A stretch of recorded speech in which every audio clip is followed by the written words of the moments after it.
Shalom saudara-saudari, pada video kali ini saya akan berbagi tema untuk kita, yaitu membaca Alkitab. Saudara-saudari, orang yang percaya Tuhan perlu berdoa dan juga perlu membaca Alkitab. Berdoa boleh disamakan dengan bernafas, dan membaca Alkitab boleh disamakan dengan makan. Keduanya harus dilaksanakan setiap hari oleh setiap orang beriman. Nah, saudara-saudari, dan perlu juga kita mengetahui asal-usul dari Alkitab. Alkitab adalah Allah, yakni Allah mengembuskan firman wahyunya melalui rohnya ke dalam penulis-penulis Alkitab. Kemudian keluar lagi melalui mereka.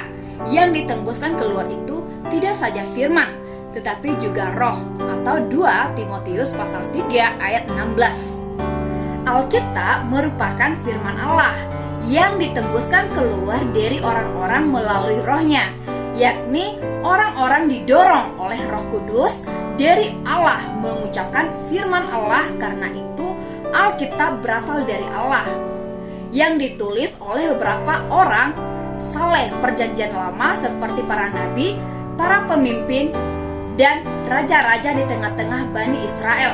Sedangkan perjanjian baru antara lain para rasul Markus dan Lukas.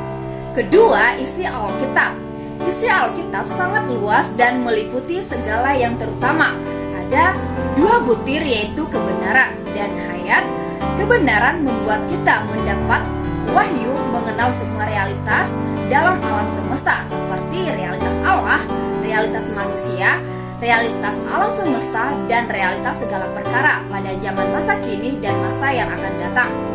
Sementara hayat adalah Allah datang menjadi hayat kita, supaya kita bisa dilahirkan kembali, bertumbuh, diubah, dan diserupakan dengan gambar Kristus yang mengekspresikan Allah, agar kita juga bisa menjadi ekspresi Allah. Karena firman ialah Allah itu sendiri, atau Yohanes pasal 17 ayat 17. Di dalam perkataan Tuhan Yesus di sini menyatakan bahwa firman Allah dalam Alkitab adalah kebenaran yang mewahyukan realitas diri Allah sendiri oleh ekonominya untuk kita peroleh. Nah, poin ketiga yaitu fungsi Alkitab. Kitab-kitab suci Alkitab itu memberi kesaksian tentang Kristus, Yesus Tuhan kita, atau Yohanes pasal 5 ayat 39. Fungsi pertama dari Alkitab ialah memberi kesaksian tentang Kristus, dan Kristus adalah subjek dari isi Alkitab, dan Alkitab adalah keterangan dan penyataan Kristus, dan Kristus adalah firman Allah yang hidup. Alkitab adalah firman tertulisnya. Tanpa Kristus dan firman Allah yang hidup sebagai realitas, niscaya semua firman tertulis dalam Alkitab akan merupakan doktrin yang kosong dan huruf-huruf yang hampa.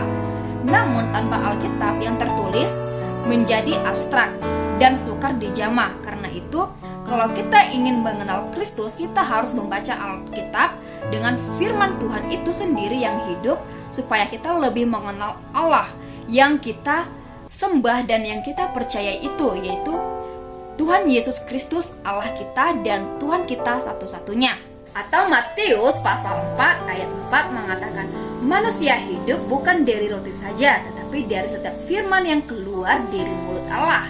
Karena firman yang keluar dari mulut Allah mengacu kepada firman Allah dalam Alkitab, bahwa firman Allah dalam Alkitab tidak saja air susu rohani kita, tetapi juga makanan rohani yang merawat kita, sehingga kita bertumbuh dan dewasa di dalam kasih Kristus Yesus Tuhan kita. Saudara-saudari, syukur bagi Tuhan apabila kita mencintai firman Tuhan dan menikmati firman-Nya setiap hari dengan datang kepadanya, berdoa dan bersyukur kepada Tuhan kita, agar kita semakin mengenal kebenaran Injil dan kebenaran dari firman Tuhan yang hidup itu, supaya kita semakin berkenan kepada Tuhan kita.